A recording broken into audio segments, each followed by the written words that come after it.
Hi friends, welcome to Harmony Hills Home and Garden. I'm Jenny and we live and garden here in Baltimore, Maryland, Zone 7. Today is a field trip day to the Cylburn Arboretum here in northern Baltimore. It's a 200-acre arboretum featuring an old mansion, a beautiful property with, I don't know how many trees, lots of trees, and beautiful gardens as well. So come along with me and let's take a look around the Cylburn Arboretum in Baltimore, Maryland.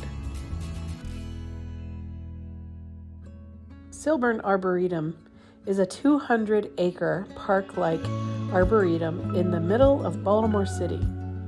It's a historic home, then it was turned into a park, and now it's an arboretum owned by the city of Baltimore.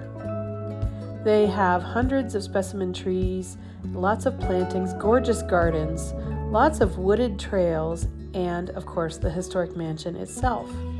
They offer education sessions of all kinds, including this is the home base of the Maryland Master Gardeners program of Baltimore City. On our visit here today, the first thing that caught my eye were these beautiful tree silhouettes. They haven't leafed out yet, they haven't got any flower buds on them yet, but they sure do strike a beautiful shape against the sky. Here I'm looking at the flowering trees, oh so pretty. And of course, thousands and thousands of beautiful yellow daffodils all across the property. I'm sorry that I didn't actually capture what kind of trees they are. I know that's the whole point of an arboretum, but I wasn't on the ball. But I do know that this one here is a beautiful star magnolia tree. I'm not sure of which variety, but it sure is beautiful.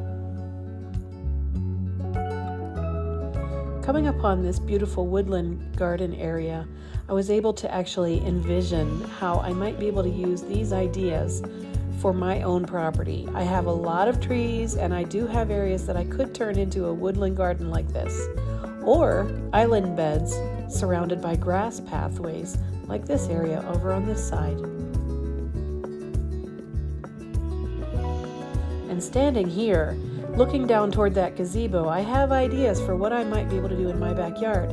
Imagine that gazebo is my arbor, and imagine that I reduce the lawn and add in island beds, and wouldn't that be a great inspiration for how to deal with my backyard? I'm totally interested in putting in some sort of a water feature, maybe a pond like this one, or maybe a dry stream bed with a pondless waterfall going through it. And I really love this Belgian block border that goes along the edge of this woodland pathway. And I love having this bench here, a bench nestled in amongst the garden. That's wonderful.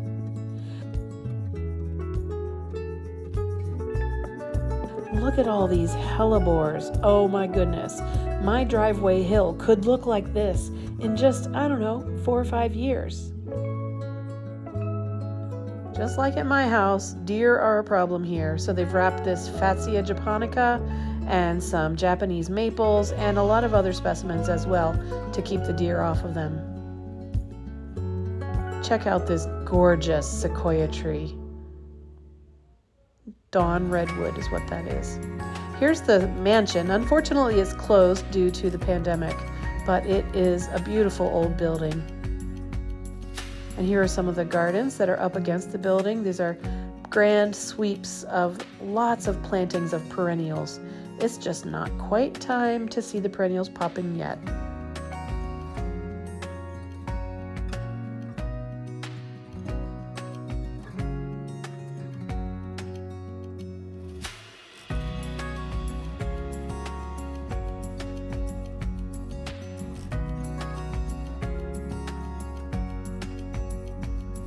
I tried to get an idea of what this white flowering shrub was over here in this corner, but I couldn't find the sign for it.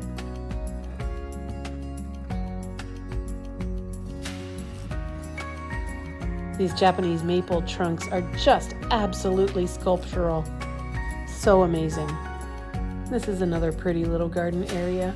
Most of the gardens are naturalistic, informal, and wooded, and so this place can be a lot of inspiration for those of us who garden on wooded properties.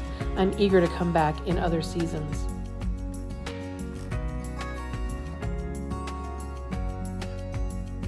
There are 3 miles of wooded walking and hiking trails, and we took a short walk around, probably about 1.5 miles or so. And in the woods, the daffodils are blooming, and the hillsides are just covered with clumps everywhere you look. It's just such a pretty sight. It really is a very peaceful way to spend an afternoon. Well, friends, thanks for joining me here at the Cylburn Arboretum in Baltimore, Maryland. Do you have an arboretum near you? You should check it out if you do have one, because you can get lots of inspiration for plants that will grow in your area, trees that will grow in your area, and maybe even design ideas for what you might be able to do with your property. I hope you enjoyed our look around here, and I hope you'll look for one in your area too. I'll see you in another video real soon, friends. Thanks so much. Take care. Bye-bye.